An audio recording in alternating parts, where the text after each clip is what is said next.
Millionaire CEO said, "Don't cry, sweetheart," to a stranger's child, until he saw her mother. No parent, no guardian, no one watching, just a child against the night.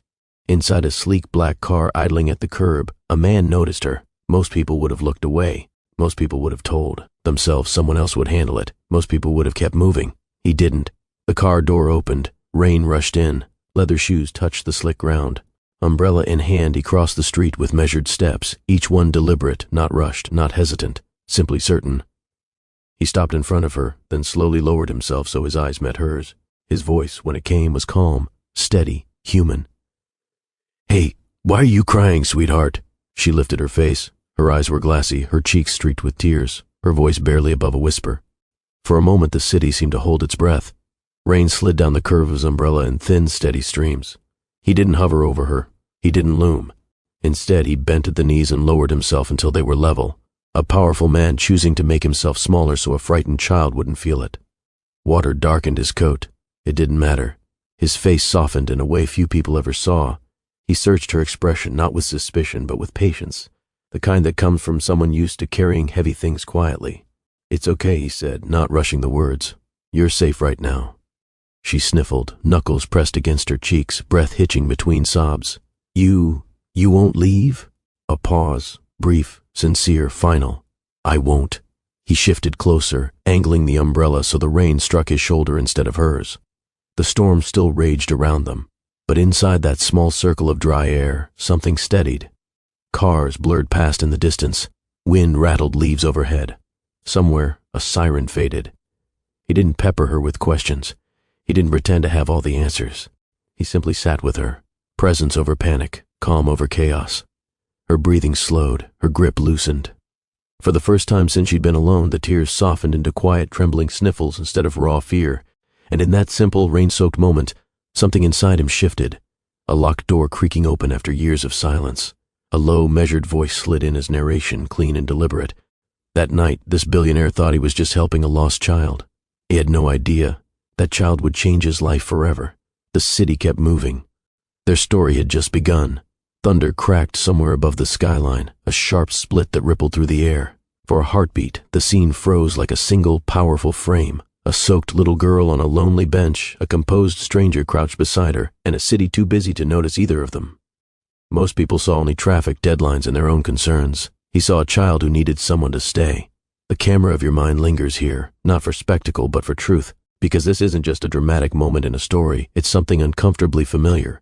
Everyone has stood alone at least once, not always in the rain, not always on a park bench, sometimes in a crowded room, sometimes in a marriage that feels empty, sometimes in a job that drains the life out of you. But alone is alone.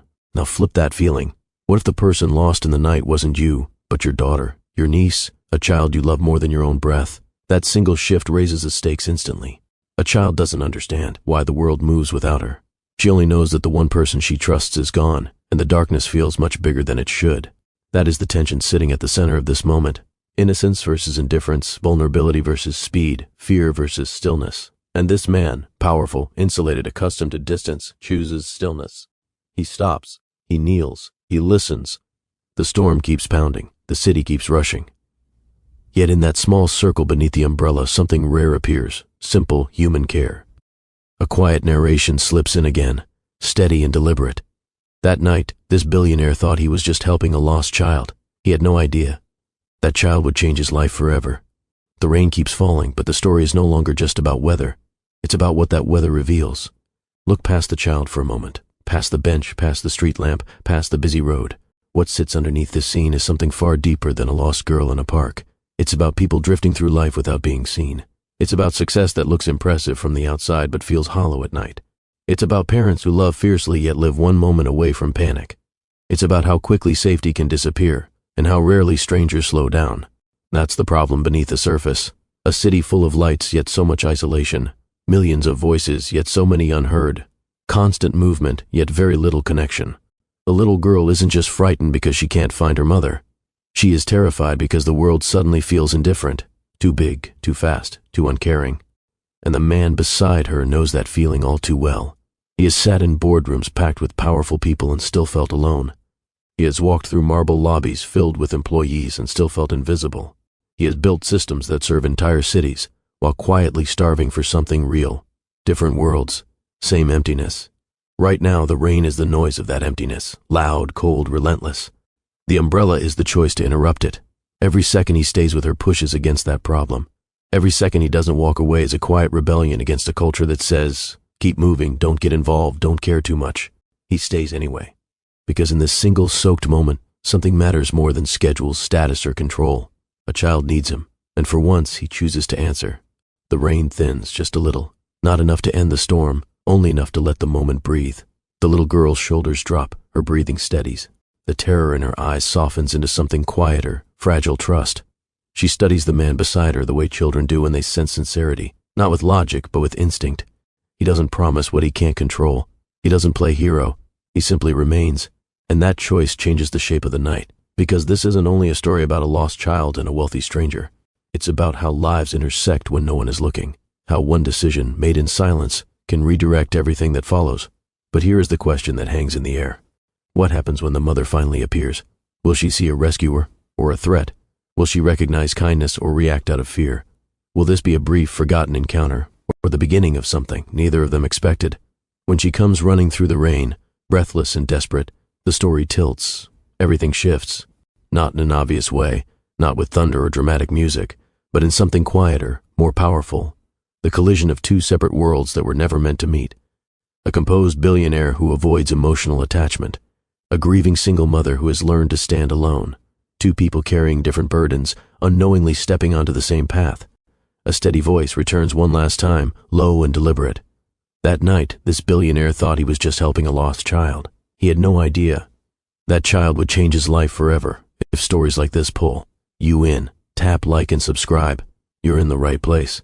Because this moment in the rain is only the beginning. New York wore its power like a second skin. From the street, it was noise and motion. Horns, footsteps, lights, urgency.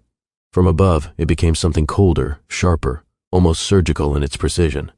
High atop a glass tower that cut cleanly into the night sky, Enrico Hansen's office hovered over it all. Floor-to-ceiling windows wrapped around the room, turning the city into a vast, glowing map beneath him. Traffic pulsed in slow, rhythmic veins. Bridges stretched like bright spines across dark water. Distant helicopters traced silent arcs through the clouds. Inside, everything was spare, no excess, no sentiment, no clutter that didn't serve a purpose. A long polished desk sat at the center. Behind it, a leather chair that had carried the weight of billion-dollar decisions. Along one wall, abstract art in muted tones. Along another, a shelf of awards he rarely looked at. This was not a room meant for comfort. It was a command post. When Enrico moved, people noticed, not because he demanded it, but because his presence altered the air. Colleagues spoke carefully around him. Competitors respected him. Some feared him. In boardrooms, he was known for three things: clarity, speed, and finality. He didn't raise his voice. He didn't perform. He asked precise questions, waited for precise answers, and made decisions that reshaped companies, contracts, and sometimes entire industries. If Enrico Hansen spoke, markets listened. If he went silent, people grew nervous. Yet tonight, like many nights, the room felt too big for just one man. A soft chime echoed through the office. The private elevator opened behind him, silent, seamless, untouched by the crowd 30 floors below. Only a handful of people ever rode it. Fewer still were invited. He didn't step inside. Instead, he turned back to the window, hands resting lightly on the glass, watching the city move without him. Lights flickered in distant apartments. A plane slid low across the horizon. Somewhere lives were colliding, breaking and beginning, none of them aware of the man standing alone above it all. Power surrounded him. Stillness wrapped him. And beneath both, something else lingered, a quiet, stubborn emptiness he refused to name. When Enrico Hansen entered a boardroom, conversation didn't slowly fade. It ended. Not out of fear exactly, out of certainty. People adjusted their posture before he even sat down. Executives straightened their ties. Lawyers shuffled papers they already knew by heart. Consultants softened their confidence into something more careful. He carried authority the way some people carried charisma, naturally, without trying. At the head of a polished table that could seat 30, he looked almost still, but the room orbited him anyway. His reputation traveled ahead of him, brilliant in strategy, ruthless in negotiation, impeccable in detail. If a number didn't make sense, he found the flaw in seconds. If a proposal wasted time, he shut it down with 2 calm sentences. If a risk was worth taking, he committed without hesitation. Colleagues said he could sense weakness in a plan the way a storm senses pressure, instantly. Competitors respected him because he didn't play games. He didn't bluff. He didn't posture. He moved like someone who already knew the ending. Yet what unsettled people most wasn't his intellect. It was his distance. No small talk. No lingering smiles. No personal stories slipped in to soften the edge. In a world built on relationships, Enrico Hansen kept everyone at arm's length. Precise, professional, untouchable. Tonight, the boardroom was empty. The long table gleamed under soft overhead lights, untouched by chatter, debate, or power plays. Leather chairs sat neatly pushed in, as if waiting for a meeting that would never come. Only the faint hum of the building's systems filled the silence. Outside the glass walls, the city kept moving, indifferent, relentless, alive. Inside, everything felt suspended. Enrico stood at the head of the table, hands resting lightly on its surface. For a man who controlled so much, he looked unusually small against the scale of the room. Not weak, just alone, the kind of alone that success rarely acknowledges but often creates. A single notification chimed softly from his desk in the distance. Another email, another decision, another expectation. He didn't move toward it. He stayed where he was, staring at a room that obeyed him in every way except the one that mattered. The soft click of heels broke the quiet. Naomi moved through the office with practiced ease, efficient, observant, and always one step ahead of the needs of the man she worked for. She placed a thin folder on his desk without making a sound, aligned precisely with the edge. 2 inches from the corner, exactly where he preferred it. Rain traced faint lines down the glass behind him, blurring the city into wavering light. She watched him for a moment longer than protocol allowed. He was still standing by the windows, hands resting lightly on the glass, as if the skyline could answer questions he never asked aloud. "Sir," she said gently, her voice professional but not cold. "You need to go home. No urgency, no scolding, just quiet concern wrapped in respect." He didn't turn right away. Traffic flowed far below. A helicopter slid past the tower's edge. Somewhere, music drifted faintly from a distant apartment, too soft to make out, but present enough to remind him that life continued without him. Naomi shifted her weight, choosing her words carefully, the way she always did. "You've been here since before sunrise. Your meetings are finished. There's nothing that can't wait until morning." A pause stretched between them, not awkward, but heavy with unspoken understanding.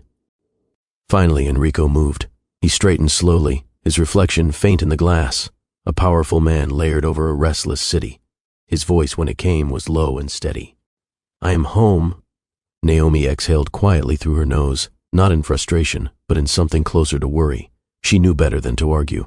She also knew better than to believe him. Still, she offered a small nod, gathering her tablet and turning toward the elevator. At the threshold, she hesitated, glancing back once more. The office swallowed him again, vast, polished, untouchable. She left without another word. The elevator doors closed in a silent seam of steel. The room returned to stillness. Enrico remained at the window, alone with the city he controlled in daylight and could not escape at night. The city pressed itself against the windows, bright and relentless, as if demanding his attention. Enrico did not give it. Instead, his gaze drifted inward, not dramatically, not theatrically, but with the quiet stillness of a man used to carrying things alone. His reflection looked back at him. Perfectly tailored suit, composed expression, shoulders straight, the image of control people paid millions to emulate. Yet beneath that surface sat something no boardroom could measure. Years earlier, he had loved without hesitation. He had trusted fully, spoken openly. Let someone see past the polished exterior and into spaces he rarely revealed. That openness had cost him. Not through betrayal, not through spectacle, simply through loss, the kind that arrives quietly, stays permanently, and reshapes a person in ways they never fully explain. After that, Enrico rebuilt himself with precision. He learned to keep feelings contained, conversations clipped, and relationships measured. He replaced vulnerability with discipline, unpredictability with structure, warmth with distance. It worked, in business. In everything else, it left a hollow echo. Late at night, when the office emptied and the city softened, those defenses felt thinner. He could sense where they were patched together, strong but not whole. His phone rested face down on the desk behind him, screen dark, notifications silenced. There were messages waiting, invitations, proposals, requests, obligations, all the things that proved his importance to the world. None of them proved his importance to anyone personally. Rain slid in thin veins down the glass, breaking the city into fractured streaks of light. For a fleeting second, he imagined stepping away from all of it, not in escape, but in choice. Then he dismissed the thought as quickly as it came. This was his life now, achievement without attachment, influence without intimacy, movement without a rival. Still, something lingered, a faint memory of laughter in a quiet room, a hand in his, a voice that once made the skyline feel small. He didn't chase it. He simply let it pass, like the rain, acknowledging its weight without reaching for it. When the moment faded, he turned back toward the desk, the city steadying into sharp lines again. Control returned, but the absence remained. The office settled into its deepest quiet of the night. Not the kind that feels empty, the kind that feels heavy, like the air itself knows something important is being held back. Enrico returned to his desk, not hurried, not hesitant, simply deliberate. The polished surface reflected the muted glow of the city beyond the glass, broken into thin bands of light that slid slowly across the room. If you're following along and feeling this with me, hit like, and don't forget to subscribe so you don't miss what happens next. He stood there a moment, hands resting at the edge of the table, feeling the coolness of it beneath his palms. This desk had witnessed empires rise and fall. This room had shaped policies, acquisitions, and systems that millions of people depended on daily. From here, he moved the world with a sentence, yet no contract, no merger, no technological breakthrough filled the quiet inside him. He pressed a button on the wall. The blinds descended smoothly, slicing the skyline into narrow, disciplined strips before sealing it away completely. The room dimmed, softened, became almost intimate, a stark contrast to the relentless brilliance outside. For most men, this would feel like retreat. For him, it was control. He turned toward the private elevator, the one that carried him above crowds, above inconvenience, above unpredictability. Stainless steel doors waited in perfect stillness, as if anticipating his next command. His reflection stared back at him in the polished surface. Not a tyrant, not a cold machine, not the caricature some people whispered about in business circles. Just a man who had learned to survive by closing doors others left open.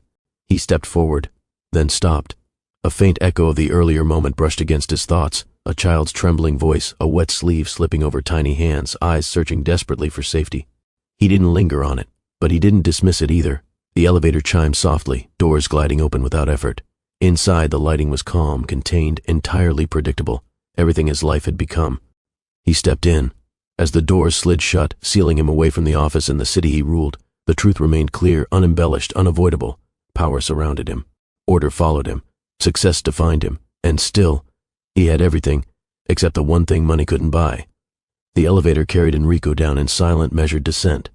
No music, no conversation, just the soft whisper of cables and the faint shift of air as floors slipped past like erased lines on a page.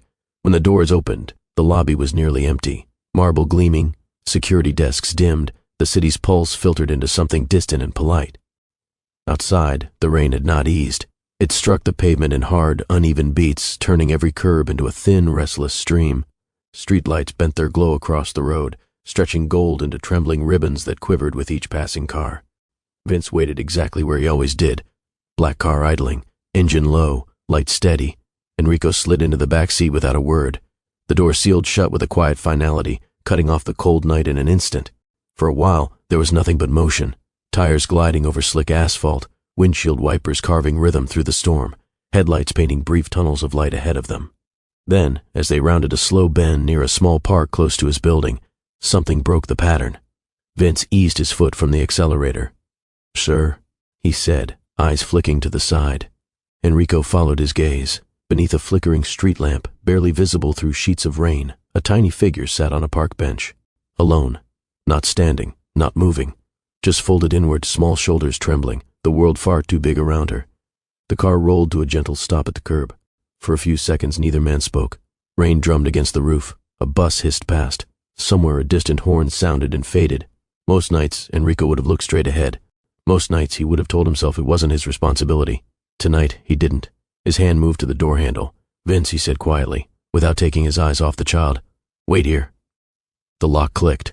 Cold air rushed in as he opened the door, carrying the sharp scent of wet asphalt and electric rain.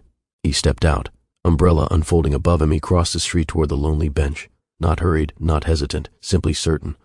Rain flattened the world into thin, gleaming surfaces. Puddles reflected the street lamp in fractured gold. Leaves lay slick and motionless along the path. Wind threaded through bare branches with a low, restless breath. Enrico crossed the curb and stepped onto the park's narrow walkway. His shoes met water immediately, the cold soaking through polished leather. But he didn't slow. The little girl remained exactly where she was, curled inward, hands hidden inside sleeves too long for her arms, head bowed beneath the weight of the storm. He stopped a few feet away. Not too close, not too far. Then, slowly, deliberately, he lowered himself to her level. One knee touched the wet ground, The umbrella tilted forward, its edge shielding her from the worst of the rain while it pattered harder against his shoulder. Up close, he noticed small details, the damp strands of hair clinging to her forehead, the faint tremor in her breathing, the way her fingers tightened around the fabric of her coat. He softened his voice before he spoke. "Hey," not loud, not sharp, just steady. "Why are you crying, sweetheart?" She lifted her face. Tears had carved clean paths down her cheeks, cutting through the grime the rain had carried. Her eyes were wide, searching, uncertain, the look of a child who knows something is wrong but can't fix it. Her lips trembled before the words came out. I can't find my mommy." The answer landed quietly, but it struck him with more force than any crisis he had ever managed in a boardroom. He didn't react with alarm. He didn't fill the silence with nervous chatter. He didn't ask questions she wasn't ready to answer. Instead, he adjusted his position so she wouldn't have to look up at him. "You're safe right now," he said, calm and unhurried. "I'll stay with you." Her gaze flickered over his face, testing whether he meant it. You won't leave?" For the first time that night, his expression shifted, not into pity but into something gentler. "I won't." Rain hammered the world around them. Under the umbrella, everything grew still. The storm didn't stop. It simply lost its power over them. Rain struck the umbrella in a steady rhythm, sliding down its edges in narrow, trembling streams. Beyond that small shelter, the night remained harsh. Cars slicing through water, wind rattling the trees, the city rushing past without looking back. Inside the circle of dry air, everything felt different. Enrico eased himself onto the edge of the bench, keeping a respectful distance while making sure she wasn't alone. His coat darkened further with each passing second, but he didn't shift, didn't fidget, didn't glance at his watch. He gave her something rare in a world that never slowed down, his full presence. The little girl sniffled, her breathing still uneven, but no longer frantic. Her hands slowly slipped from her sleeves, small fingers resting on her knees instead of gripping her coat like a lifeline. She glanced at him, studying his face the way children do when they're trying to decide whether to trust someone. He met her gaze without crowding it. A faint curiosity replaced some of her fear. Her voice, when it came again, was softer, almost thoughtful. "Are you a prince?" A quiet breath left his lips. Not quite a laugh, but close. "No," he replied gently. "Just a man who happened to walk by." She tilted her head, considering him with solemn seriousness. "You talk like a kind prince." For a heartbeat, he didn't answer. Not because he didn't know what to say, but because the comment reached further into him than he expected. It touched a part of himself he rarely acknowledged, the version of him that still cared, still protected, still remembered how to be human when the world demanded efficiency. He adjusted the umbrella slightly, shielding her better as a fresh burst of rain swept across the park. Cars blurred past on the distant road. A bus hissed and vanished. Somewhere, a dog barked once and fell silent. None of it pulled his attention away. The little girl let out a small, shaky exhale, the kind that comes when fear loosens its grip. In that simple, rain-soaked pause, something quiet shifted between them, not rescue, not drama, just safety, offered and accepted. And beneath it all, beneath the storm and the city and the night, a door inside him creaked open a fraction wider than it had in years. Minutes passed the way rain does, quietly, steadily, without announcing itself. No dramatic shift marked the passage of time. There was only the soft drum of water against fabric, the distant hiss of tires, and the faint rustle of leaves bending under the weight of the storm. Enrico remained seated beside her, not rigid, not guarded, simply present. His posture carried no performance, no show of heroism, just calm endurance. The umbrella tilted slightly toward her again when a stronger gust pushed rain sideways. Water rolled down his sleeve and into his cuff unnoticed. The little girl, Adeline, though he did not yet know her name, leaned just a fraction closer to him, not touching, only enough to feel the boundary of safety he had created. Her breathing evened out. Her shoulders slowly lowered. The fear that had filled her eyes softened into something gentler, like a tide receding after a storm. She glanced around the park now, not with panic, but with quiet awareness, the way children do when they begin to believe things might be okay. A bus rumbled past in the distance. A siren sounded faintly and drifted away. Somewhere beyond the trees, laughter spilled briefly from a passing car before vanishing into the night. Life continued. Yet for them, the world narrowed to this small island of stillness beneath the umbrella. Enrico watched her carefully, not protectively in an overbearing way, but attentively, the way someone listens when something truly matters. He didn't search for her mother. He didn't shout for help. He simply stayed, because in that moment, staying was the only thing that made sense. Adeline turned her head slightly, studying his profile, the sharp line of his jaw, the steady set of his mouth, the calm in his eyes. She didn't ask another question. She didn't need to. Trust, once cracked open, doesn't always arrive with words. It settles in quieter ways, in the way a child stops shaking, in the way a stranger chooses patience over urgency, in the way two people exist together without needing anything more.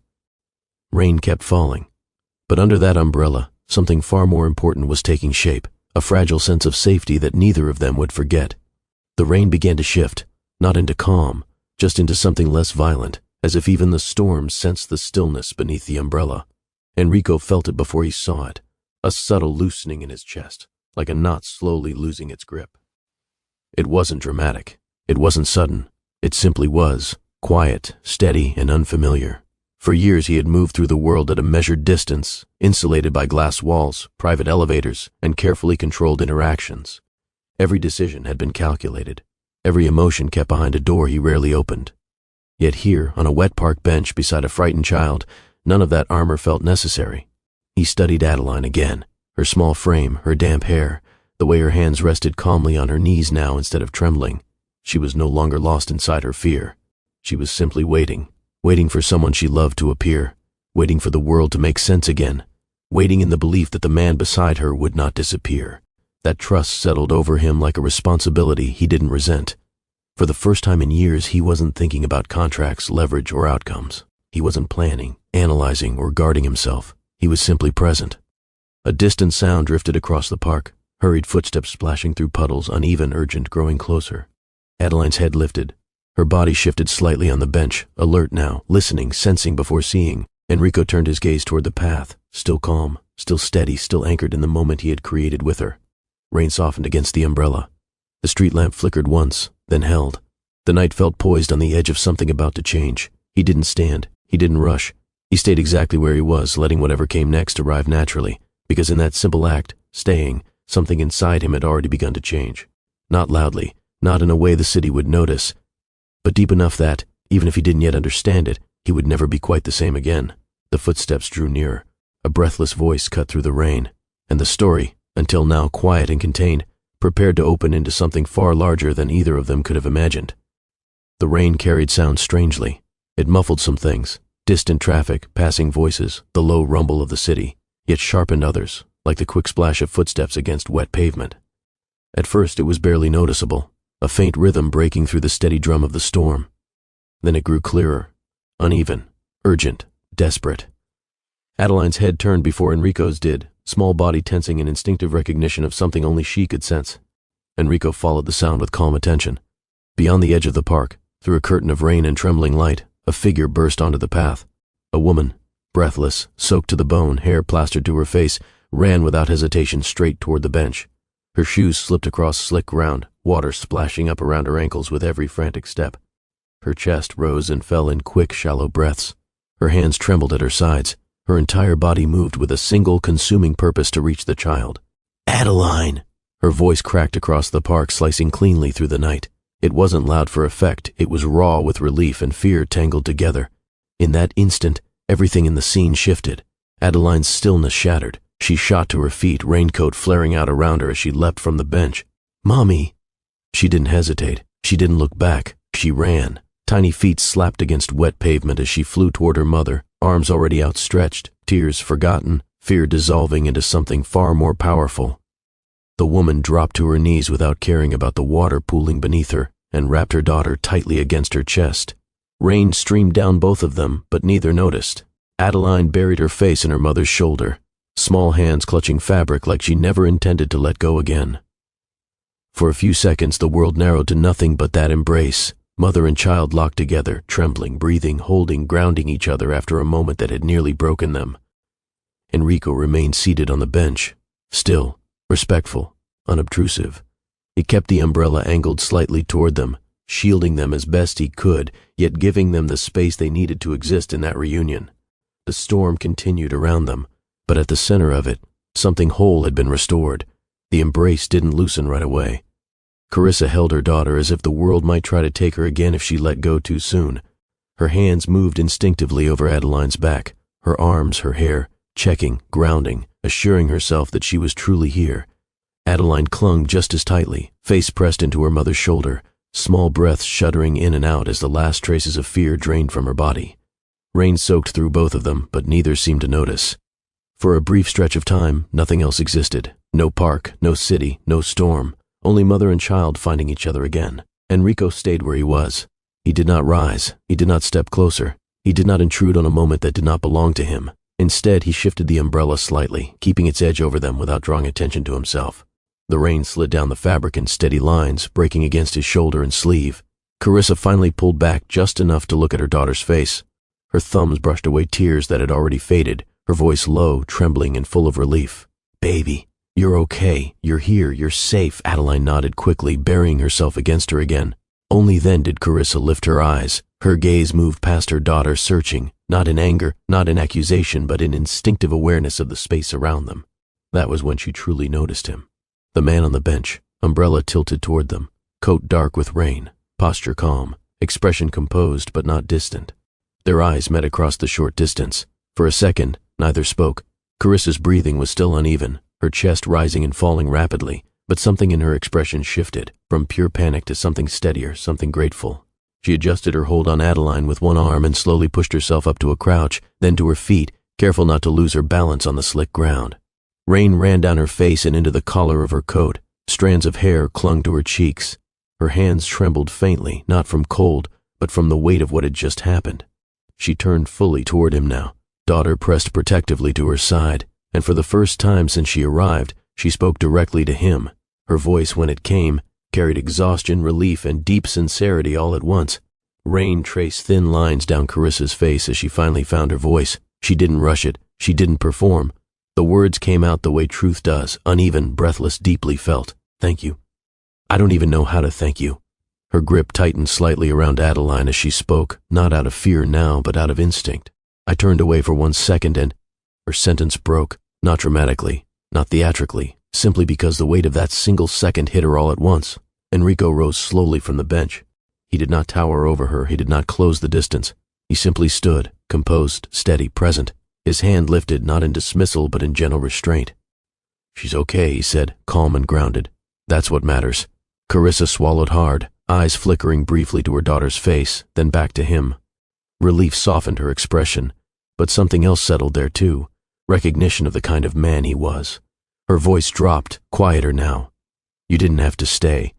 It wasn't an accusation, it was an acknowledgement. Enrico met her gaze directly, no hesitation, no flourish. "Sometimes," he replied evenly, "doing the right thing isn't about having to." No grand speech, no heroics, just clarity. For a moment, rain and city faded into background noise. Two adults, standing in the aftermath of fear, seeing each other plainly. Carissa studied him, not like a wealthy stranger, not like a savior, but like someone measuring character in real time. She took in the soaked coat, the steady posture, the absence of impatience in his eyes. Adeline shifted beside her, small fingers curling around her mother's sleeve, then glancing up at the man who had stayed. Carissa's expression softened further. Not gratitude alone, something deeper, more thoughtful. She nodded once, slowly, as if accepting both his words and the man behind them. Rain kept falling. Cars kept passing. The park remained unchanged. Yet between them, something subtle took shape. Not spectacle, not fate. Just a quiet human connection that felt earned rather than forced. Enrico inclined his head slightly, respectful, unassuming. Carissa held his gaze a beat longer than politeness required. Neither of them spoke. They didn't need to. The rain softened around them, not enough to change the night, only enough to let the space between them breathe. Carissa shifted Adeline slightly closer to her side, an instinctive movement that said both "You are safe" and "I am here." The little girl leaned into her without hesitation, small fingers curled around her mother's coat. Enrico lowered his umbrella just a fraction, no longer needing to shield them completely. Water beaded along the edge and slid off in quiet lines. Up close, Carissa saw him clearly for the first time. Not a headline, not a figure of wealth, not the kind of man she would ever expect to cross paths with. Just a composed stranger standing calmly in a soaked park, coat dark with rain, eyes steady and unhurried. Her gaze lingered, not in awe, not in curiosity about his status, but in careful reading of his character. She noticed the absence of impatience, the lack of spectacle, the way he treated the moment as serious rather than performative. Enrico, in turn, took in her presence without intrusion. She wasn't polished. She wasn't dazzling.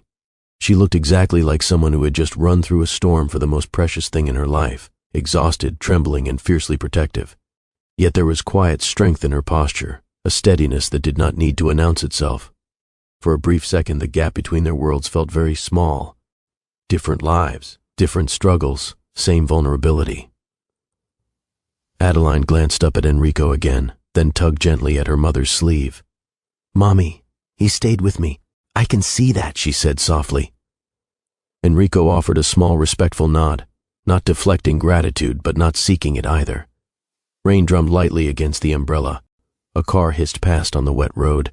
Somewhere beyond the trees, a bus braked and moved on. None of it disturbed the quiet that had settled between them. Two strangers stood at the center of a shared moment neither of them had planned, grounded, present, and unexpectedly aligned. Not dramatic, not theatrical, just real. Carissa exhaled slowly, tension easing from her shoulders for the first time since she had burst into the park. Enrico remained still, anchored, unmoved by the chaos around them. For a heartbeat, the night belonged only to them. Rain slipped from the edge of Enrico's umbrella in narrow, steady lines. The chaos that had filled the park minutes earlier was gone, replaced by something quieter, the kind of stillness that comes after a crisis, when the world remembers how to breathe. Carissa finally loosened her hold on Adeline, just enough to kneel beside her and brush damp hair away from her face. "You're okay," she murmured again, softer now, not for reassurance, but for herself. Adeline nodded, eyes bright but calm, her small hand still anchored to her mother's sleeve.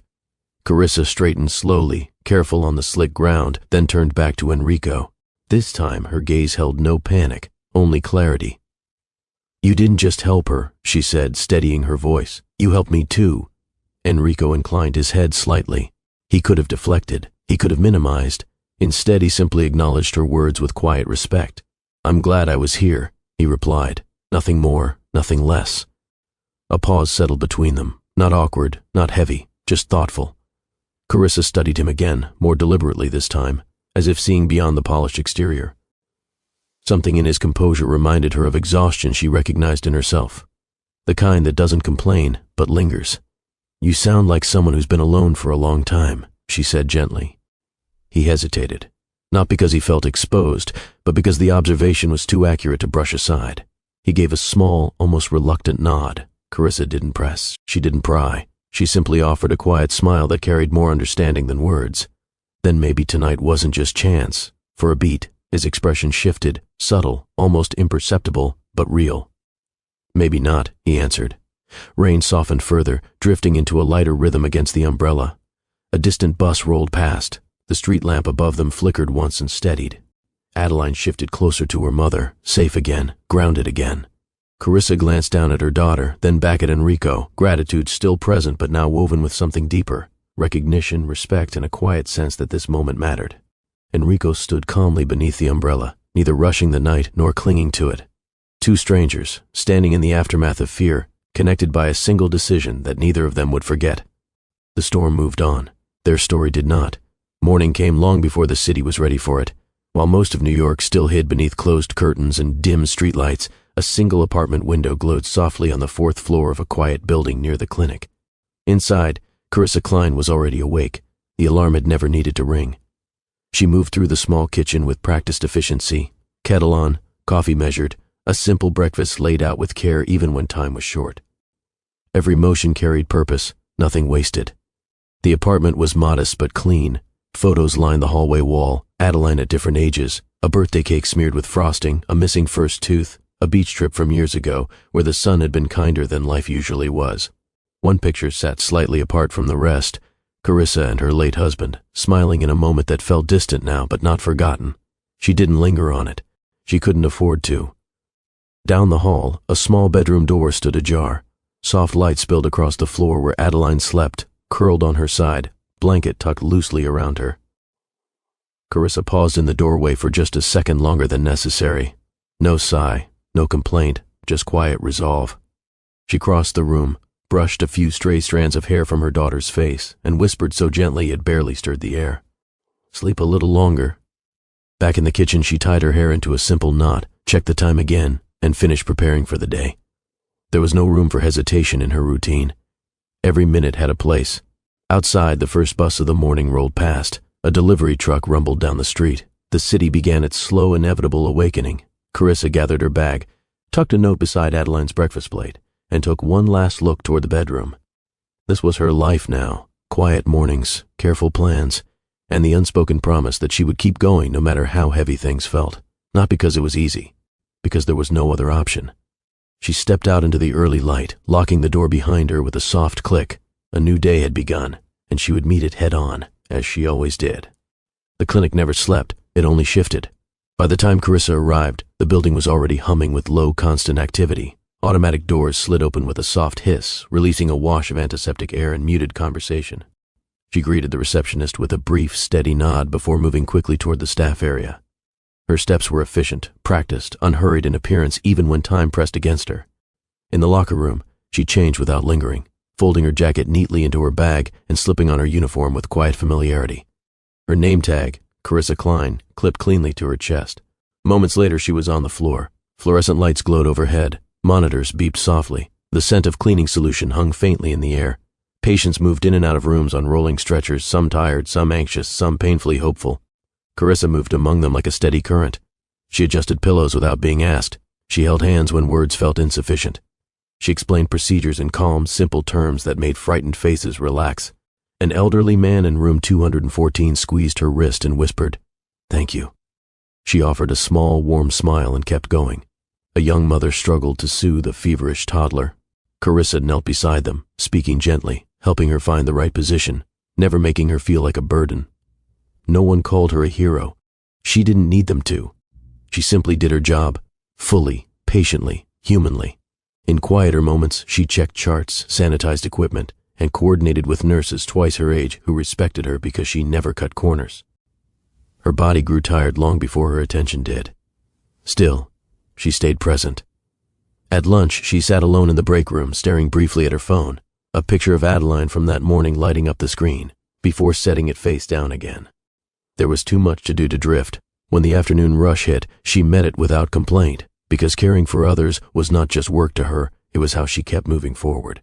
By the time evening shadows stretched across the hallway floors, her feet ached, her shoulders burned, but her focus never wavered.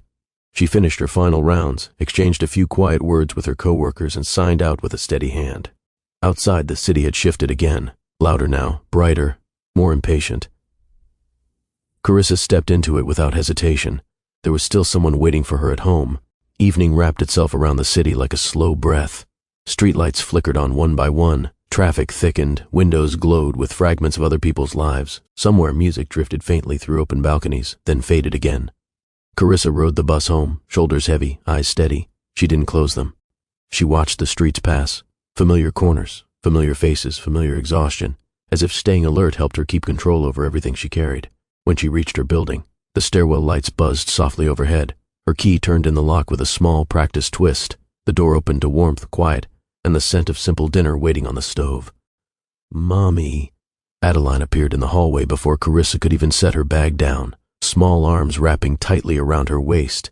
Carissa bent instantly, pulling her close. "I'm here," she said, not loudly, just firmly. Dinner was simple. Plates were cleared, dishes rinsed, no ceremony, just routine that kept their world steady. Afterward, bathwater ran, then quieted. A towel wrapped around small shoulders. Pajamas slid on with sleepy protests. Toothbrushes moved in gentle circles while Carissa hummed under her breath. In Adeline's bedroom, a single lamp cast a soft glow across the walls. The bed creaked lightly as Carissa sat beside her, tucking the blanket carefully around her daughter's shoulders. She brushed damp hair back from Adeline's forehead, her touch tender but unhurried. For a moment, silence rested between them, not empty, but full. Then, as she always did, Carissa leaned close and whispered, clear and steady, "We'll be okay, I promise." It wasn't a magical phrase. It wasn't naive. It was a vow built from long days, harder nights, and a determination that had never broken. Adeline's eyelids fluttered. "Stay a little," she murmured. "Just a minute," Carissa replied. She remained there, hand resting gently on her daughter's back, feeling each slow breath rise and fall until sleep settled fully. Only then did she stand. At the doorway she glanced back once more, at the small figure curled beneath the blanket, safe, warm, breathing evenly. Carissa turned off the light. The apartment grew quiet. Another day had ended. Another one would begin, and she would meet it the same way she always had, steady, uncomplaining, and unwavering. After Adeline fell asleep, the apartment felt different, quieter, smaller, heavier. Carissa moved back into the living room and sat for a moment at the edge of the couch, hands resting loosely in her lap. The television was off. The kitchen light still glowed softly down the hallway. The hum of the refrigerator filled the silence like a low, steady heartbeat. She didn't collapse into tears. She didn't scream into a pillow. She simply sat, still composed, holding everything inside the way she always did. Her gaze drifted to the photograph on the side table, her and her husband years earlier, laughing at something only they remembered, his arm around her shoulders, her head tilted toward him without hesitation. She looked at it just long enough to remember, not to relive. Then she looked away. Grief for Carissa was not dramatic. It was quiet, persistent, woven into ordinary moments.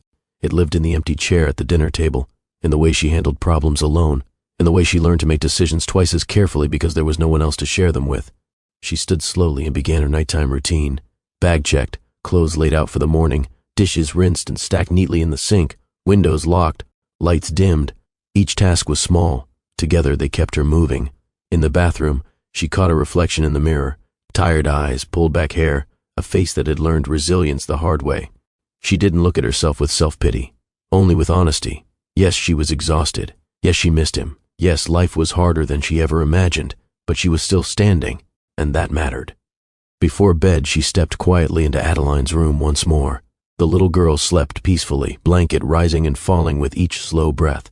Carissa lingered just long enough to feel grounded again. Then she returned to her own room, switched off the lamp, and lay down in the dark. Sleep didn't come instantly. Her mind replayed moments from the day, patience, deadlines, worries, plans for tomorrow. And beneath it all, the same unspoken truth she lived with every day. She was doing this alone, but she was doing it, and that, for now, had to be enough. Rain tapped softly against the bedroom window as Carissa lay awake. The apartment was dark now, wrapped in the kind of hush that settles only after a long day finally loosens its grip. The clock on the nightstand glowed faintly, numbers ticking forward without apology. She turned onto her side, eyes resting on the faint outline of the doorway. For a moment, her thoughts drifted back to the park, not with panic, not with regret, with clarity. She replayed small details in her mind, the steady umbrella above her daughter, the calm man who never rushed, the way Adeline had looked when she said, "Mommy, he stayed with me." Carissa exhaled slowly. In a life where she had grown used to doing everything alone, that simple act, a stranger choosing to remain, lingered in a way she hadn't expected. She didn't romanticize it. She didn't turn it into a fantasy. She simply recognized what it meant. Someone had stepped in when she needed help, without judgment, without expectation, without spectacle. That was rare. She pushed herself up slightly, resting on her elbow, and glanced toward Adeline's room down the hall. A faint sliver of light still slipped beneath the door, just enough to remind her that her daughter was safe. Her chest tightened, not with fear this time, but with gratitude. Carissa lowered herself back onto the pillow. Her mind moved forward again, to early mornings, long shifts, bills to pay, routines to keep, promises to uphold. Nothing about her life had magically changed. She would still wake before dawn. She would still work until her feet ached. She would still carry more responsibility than most people her age.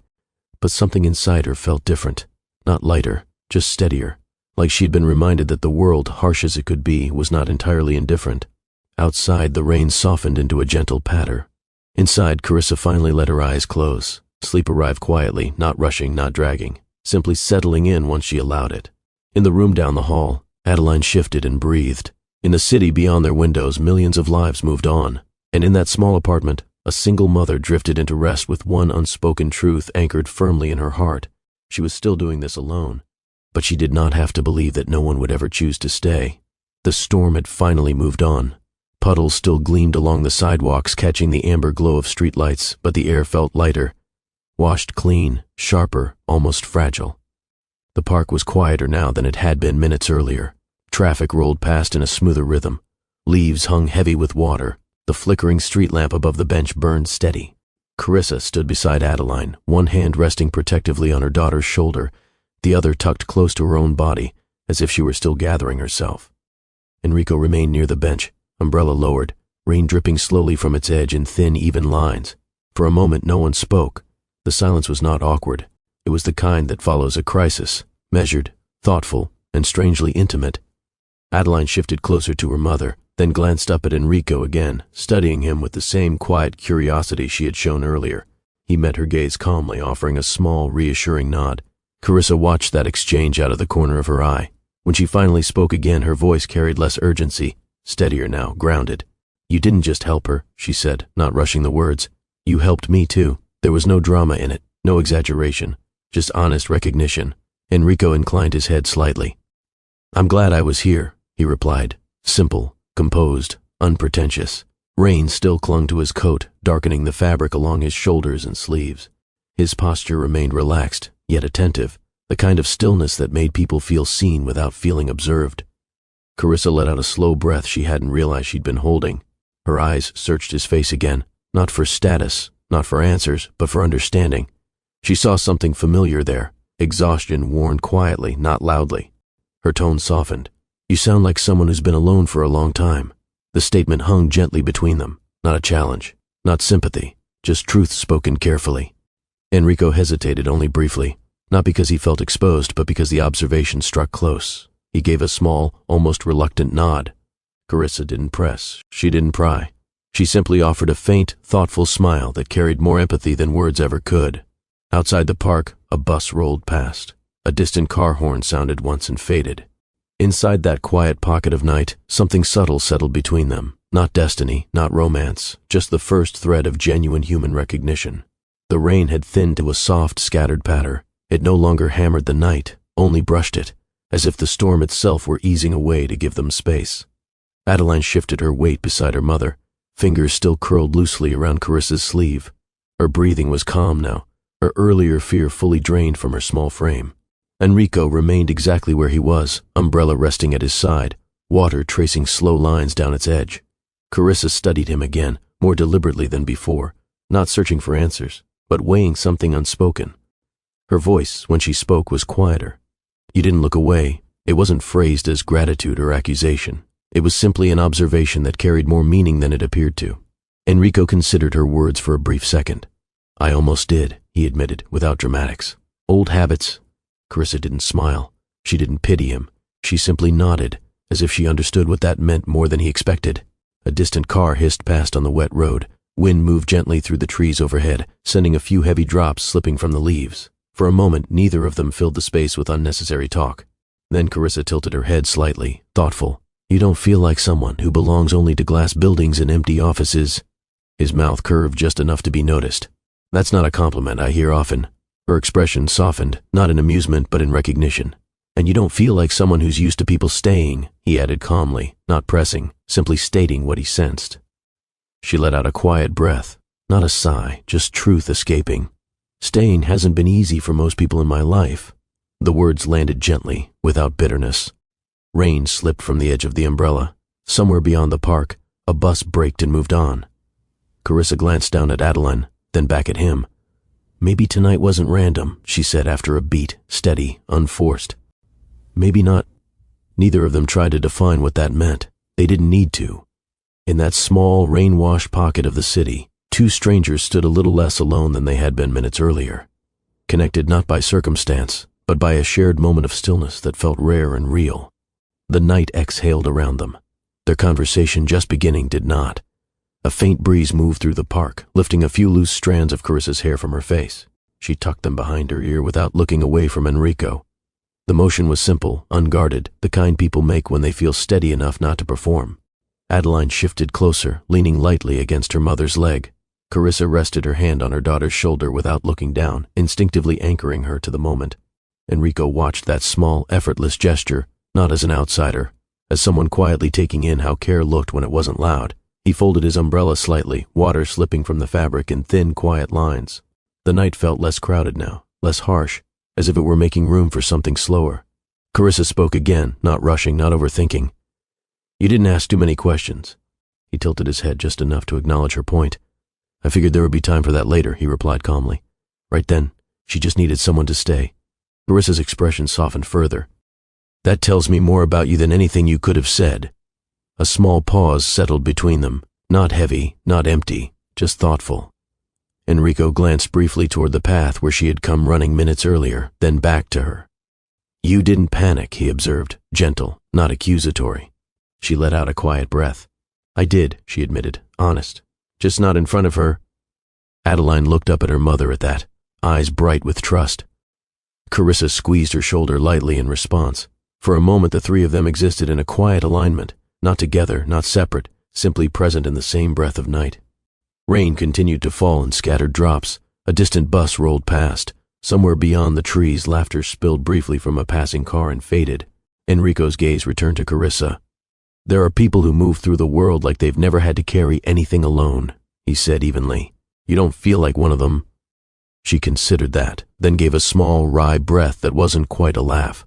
That's because I haven't had that option. No bitterness, no complaint, just fact. He nodded once, slow, respectful. Silence rested between them again, but this time it felt less like aftermath and more like beginning. Two people, careful with their words, steady with their presence, realizing, without saying it, that this chance meeting had already lingered longer than most ever would. The night stretched on. Their quiet exchange did not end. The rain softened again, thinning into scattered droplets that tapped lightly against leaves and pavement. The park felt different now, not dramatic, just quieter, as if the world had decided to slow its pace around them. Carissa adjusted her stance, shifting her weight slightly as Adeline leaned more fully against her leg. The little girl's earlier tension had melted completely. Her body was relaxed, grounded, secure in her mother's presence. Enrico rested his umbrella against the edge of the bench, no longer needing to shield them. Water pooled briefly along its rim before sliding away. He studied the space between them rather than staring directly at Carissa, not out of distance, but out of respect for the moment they were sharing. She spoke first this time, voice calm, measured, thoughtful. I don't usually talk like this with strangers. There was no apology in it, only truth. He inclined his head slightly. Neither do I. A small pause followed, not awkward, simply real.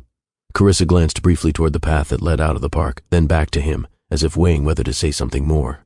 When she did, her words came slowly. If this story is making you think about your own life, leave a comment and tell me what part is touching you most. And make sure you're subscribed. Most people don't stay long enough to have a conversation. It wasn't bitterness, it wasn't complaint, it was quiet experience. Enrico absorbed that without interruption. Rain traced faint lines down his coat sleeve unnoticed. I've spent years being very good at leaving, he admitted, even unadorned. Tonight, I didn't. Her gaze softened, not in sympathy, but in understanding. Adeline tilted her head back, looking up at her mother, then at Enrico again, as if sensing something shifting beneath the surface of the night. Carissa's hand moved gently along her daughter's shoulder in a steady rhythm, reassurance without words. The wind stirred the trees overhead, sending a few heavy drops falling in soft, uneven beats. For a moment, none of them spoke, not because they had nothing to say, but because the silence itself carried meaning. Then Carissa turned back to him, her voice quieter now, but steady. Maybe tonight wasn't just chance. He met her eyes fully this time, not with certainty, not with promises, just openness. Maybe not, no grand realization followed, no sweeping conclusion. Only two people, standing beneath a clearing sky, recognizing, without announcing it, that something had quietly changed for both of them. The city moved beyond the park. Inside it, the night lingered a little longer, and their conversation, still gentle, still careful, prepared to move into its final turn. The last of the rain drifted away, not in a sudden break, just a gentle thinning, as if the night itself had decided the storm had done its work. The park felt wider now, lighter, less crowded by fear. Adeline shifted again beside her mother, small fingers loosening from Carissa's sleeve. She looked up at Enrico once more, studying him with the same quiet certainty she had shown earlier, the kind children carry when they sense steadiness in another person. He met her gaze calmly, offering a small, unspoken assurance. Carissa noticed. She didn't comment on it. She simply held the moment.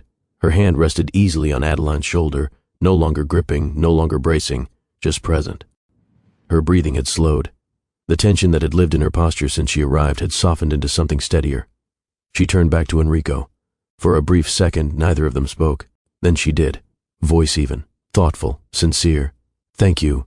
Again, not dramatic, not embellished, just honest. He inclined his head slightly. You don't need to thank me twice. Her expression shifted, not into a smile exactly, but into something warmer, more grounded. I probably will anyway, she replied softly. Adeline looked between them, sensing the unspoken ease that had formed, even if she didn't understand it. Beyond the park, a bus rolled past. Somewhere in the distance, a car door closed with a muted thud. The city resumed its rhythm, indifferent to the small pocket of connection it had briefly hosted. Carissa glanced down at her daughter, then back to Enrico. We should head home, she said, practical, gentle, certain. He nodded once, not pushing, not lingering. Of course, for a moment they stood there, two adults who had met under extraordinary circumstances, yet were parting in a way that felt remarkably ordinary. Not rushed, not forced, simply complete. Carissa took Adeline's hand, fingers intertwining naturally. She turned toward the path, then paused just long enough to look back once more. Their eyes met again.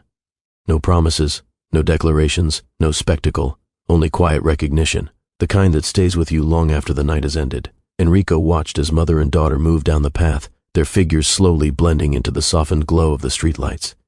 He remained still beneath the empty sky, umbrella resting at his side. The storm was gone, the moment had passed, and yet, in a way neither of them could fully name, something between them had just begun. The street was quieter now, rain reduced to faint streaks along the curb. Vince stepped out of the car as soon as he saw Carissa and Adeline approaching, opening the rear door with calm professionalism. He didn't stare, he didn't ask questions, he simply did his job. Enrico walked a few steps toward them, umbrella still in hand. "If you'll allow it," he said evenly, "I can have my driver take you home. No pressure, no performance, just an offer." Carissa hesitated, not out of suspicion but caution. Her hand tightened briefly around Adeline's before loosening again. She glanced at her daughter's damp coat, at her own soaked clothes, at the quiet street around them. Adeline looked up at her, eyes still bright but tired. Carissa met Enrico's gaze. "Only if it isn't out of your way." "It isn't," he replied simply. "That's settled it." Vince opened the door wider. Carissa guided Adeline inside first, making sure she was secure before sliding in beside her. The leather seats were warm, dry, and steady, a sharp contrast to the cold night outside. Enrico took the opposite seat, leaving space between them without awkwardness. The door closed with a soft, solid click. Inside the car, the world narrowed into quiet. The engine purred. Windshield wipers moved in slow, steady arcs. Streetlights slid past in smooth, amber streaks. No one spoke at first. Adeline leaned lightly against her mother, eyelids growing heavy now that the fear had fully passed. Carissa rested a hand on her shoulder, thumb moving in a gentle rhythm. After a few minutes, Carissa spoke quietly. "Thank you. For this, too." He turned his head slightly toward her.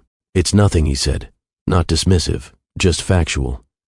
Vince navigated the streets with practiced ease, taking turns without hesitation, slowing smoothly at lights, never rushing. The car slipped through the rain-washed city like a calm pocket moving through chaos. When they finally reached Carissa's building, the vehicle slowed to a stop at the curb. Vince stepped out first, opening the door without being asked. Enrico waited, respectful, composed, unintrusive. Carissa gathered Adeline carefully in her arms, still half asleep, and turned back to him one last time before stepping out. The night had changed for all of them, quietly, without spectacle. And this simple ride home was the first sign that their worlds, once separate, had begun to overlap. The following morning, Enrico returned to his office before sunrise. The city was quieter then, not asleep, just subdued, and the glass walls of his corner suite reflected a softer version of New York than the one that ruled his nights. Naomi was already at her desk when he stepped off the elevator. She looked up, curious, then composed her expression in an instant. If she noticed anything different about him, she didn't say so. Enrico walked straight to his desk and sat down. For a few moments, he reviewed reports, emails, and schedules with his usual precision. His posture was the same. His tone, when he spoke into his headset, was measured and clear. Yet his attention kept drifting, not to numbers, but to a small park bench slick with rain, a trembling child beneath an umbrella, and a breathless mother running through puddles. He set his pen down. "Naomi," he said calmly. She looked up immediately. "I need you to arrange something." He spoke without revealing aims or details, but his instructions were specific. Updated diagnostic equipment, additional supplies for a small neighborhood clinic, priority delivery within 48 hours, no mention of his company's name beyond standard documentation, no donation announcement, no press release, no photograph, just action. Naomi listened carefully, fingers moving across her tablet. When he finished, she hesitated for half a second, unusual for her, then nodded. "It will be done." Enrico leaned back in his chair, gaze drifting to the skyline beyond the glass. He could have written a check. He could have called in favors. He could have made a public gesture. He chose none of that. He wanted the help to land quietly, without spectacle, without putting anyone in a position of gratitude they didn't ask for. Later that day, as delivery trucks rolled through traffic toward a modest clinic across town, Carissa moved through her shift unaware that anything had changed. She adjusted pillows. She reassured patients. She wiped down equipment that had seen better days. She had no idea that new machines, faster, safer, more reliable, were already on their way.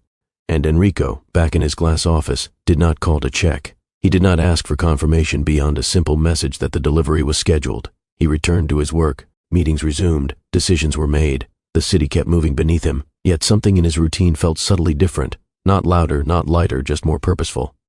He had not crossed a boundary. He had simply extended the same calm presence he had offered in the rain, this time in a way only he would ever truly see. And somewhere across the city, two worlds that had once been separate were beginning, quietly, to touch. 2 days later, the clinic felt different, not in a dramatic way, just in small, undeniable details that made Carissa pause. She arrived at her usual time, uniform pressed, hair tied back, mind already moving through the list of patients she would see before noon. The automatic doors slid open. The first thing she noticed was the sound.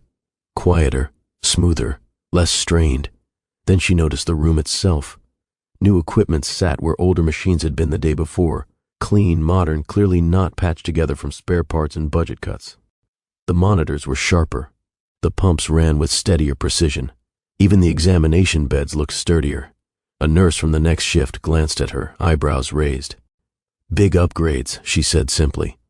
Carissa set her bag down slowly, eyes moving across the floor, taking it all in. No announcement